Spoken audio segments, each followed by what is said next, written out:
नमस्कार। इस वीडियो में हम जानेंगे जो भाग 2 है हम जो सीरीज चला रहे हैं राज पिछले जन्म का। तो इस वीडियो में हम जानेंगे 8 सटीक तरीके जो है पिछले जन्म के बारे में जानने के लिए। तो गुरुजी कृपया करके हमारा मार्गदर्शन करें। धन्यवाद। देखिए, यह पिछले जन्म के जो राज हैं इसके जानने के कुछ स्पेसिफिक पुराणों में, गीता में वर्णन है, तो आज हम वो बता रहे हैं आपको। महाभारत में युद्ध के दौरान भगवान श्री कृष्ण अर्जुन से कहते हैं कि हे कुंती नंदन, तेरे और मेरे कई जन्म हो चुके हैं। यह भगवान श्री कृष्ण के शब्द हैं। फर्क यह है कि मुझे मेरे सारे जन्मों की याद है, लेकिन तुझे नहीं। तुझे नहीं याद होने के कारण तेरे लिए यह संसार नया है और तू फिर से आसक्ति पाले बैठा है।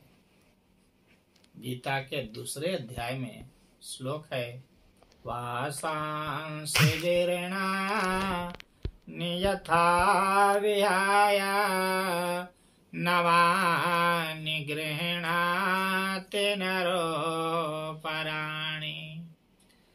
तथा शरीराणि विहाय जीर्णा नन्यानि संयाति नवानि देहि। अर्थात जैसे मनुष्य अपने पुराने वस्त्रों को त्याग करके दूसरा नवीन वस्त्र धारण करता है, वैसे ही जीवात्मा अपने पुराना जो शरीर है इसको त्याग करके दूसरे नए शरीर को प्राप्त करता है। यहूदी, ईसाईयत, इस्लाम पूर्व जन्म के सिद्धांतों को नहीं मानते हैं। उक्त तीनों धर्म के समानांतर हिंदू, जैन और बौद्ध ये तीनों धर्म मानते हैं कि पूर्व जन्म एक सच्चाई है। हम आपको आपके पिछला जन्म जानने के लिए वह तरीके बताएंगे जिन्हें आजमाकर आप अपना पिछला जन्म जान सकते हैं, लेकिन इसके लिए आपको किसी योग्य जानकार गुरु की जरूरत होगी।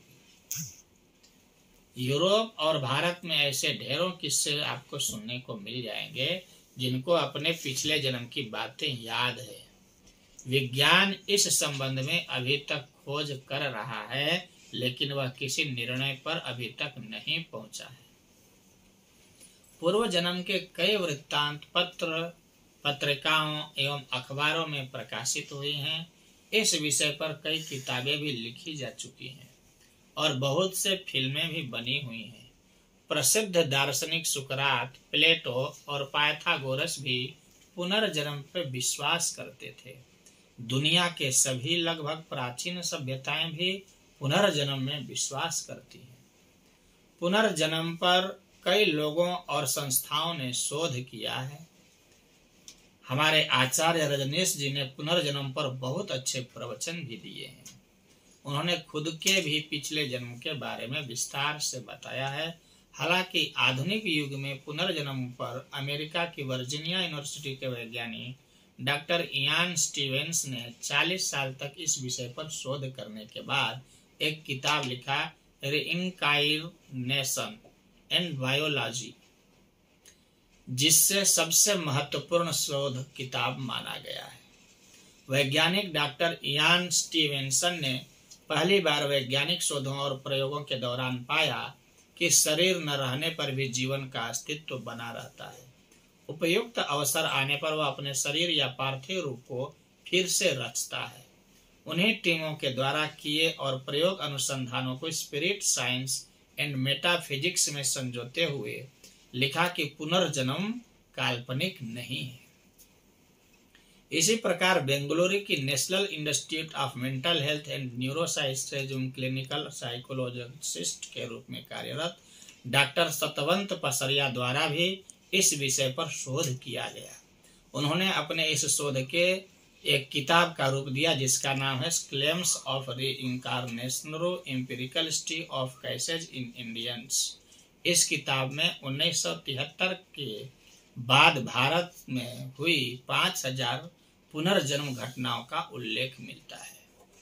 इसी प्रकार गीता प्रेस गोरखपुर ने भी अपनी एक किताब परलोक और पुनर्जन्मांक में ऐसी कई घटनाओं का भी वर्णन किया है जिससे पुनर्जन्म होने की पुष्टि होती है।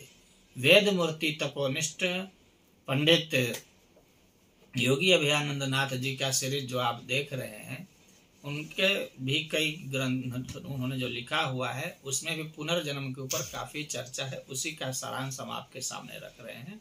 यह ध्रुव सत्य है। इसमें पुनर्जन्म के बारे में अच्छी विवेचना की गई।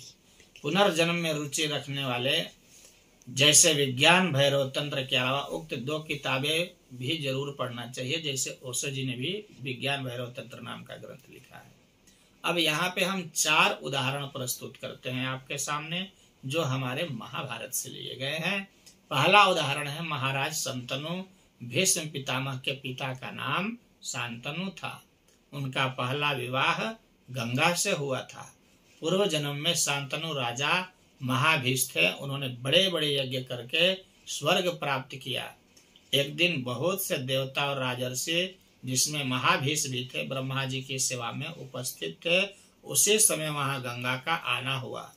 गंगा को देखकर राजा मोहित हो गए और एकटक उन्हें देखने लगे। तब ब्रह्मा जी ने कहा कि महाभीष, तुम मृत्यु लोक जाओ।